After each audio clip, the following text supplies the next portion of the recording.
औषध नाही, इंजेक्शन नाही, आता ऑपरेशन शिवाय पाठ आणि मानेच्या दुखण्यापासून आराम मिळवा. NC वेलनेस सेंटर, नवल पेट्रोल पंपासमोर, रेल्वे लाईन, सोलापूर.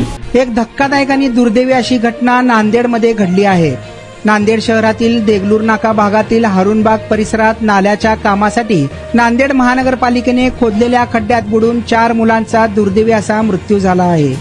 या खड्ड्यांमुळे परिसरातील सांडपाणी साचले होते. गुरुवारी सकाळी 11 वाजता ही दुर्घटना घडली. सय्यद इरफान सय्यद फिरोज वय वर्ष 13, सय्यद अदनान सय्यद फिरोज वय वर्ष 10, मोहम्मद अली मोहम्मद इद्रिस वय वर्ष 13 आणि आयान इब्राहिम बागवान वय वर्ष 11 अशी 4 जणांची मृतांची नावे आहेत.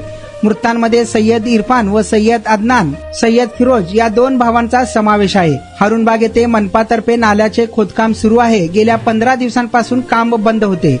इस्लामपुरा भागातील 4ही मुले सकाळी घरून मित्रांसोबत शिकवणीला जातो असे सांगून निघाले. रस्त्यालगत खड्ड्यात पाणी दिसल्याने त्यांना पोहण्याचा मोह आला.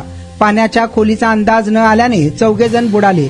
सोबतच्या अन्य मुलांनी घराकडे पळ काढला. आरडाओरडा ऐकून परिसरातील शेख काशिम आणि इतरांनी घटनास्थळी धाव घेतली. पोहता येणाऱ्या दोघांनी पाण्यात उडी घेतली. तोपर्यंत 4घे जण बुडाले होते. इतवारा पोलीस व पालिकेच्या अग्निशमन दलाने घटनास्थळ गाठले असून बंबाद्वारे पाण्याचा उपसा करून 4घांचे मृतदेह बाहेर काढून विष्णुपुरीच्या शासकीय रुग्णालयात पाठवून देण्यात आले होते. या घटनेचा अतिरिक्त आयुक्त गिरीश कदम, आपत्ती व्यवस्थापन अधिकारी डॉक्टर मिर्झा फरतुल्लाह बेग यांची समिती व दुर्घटनेची चौकशी करून 24 तासात अहवाल देणार आहेत. त्या संदर्भात मनपा आयुक्त डॉक्टर महेश कुमार डोईफोडे यांनी आदेश दिले आहेत. आणि आता अवस्था अशी व्हायला लागली होती की मी बसत किंवा उभं राहत नव्हतो, तर जास्तीत जास्त झोपून राहायचा प्रयत्न करायचो. सलगपणे आपण एखादं काम करायला लागलो की बॅकमध्ये पेन येतोय.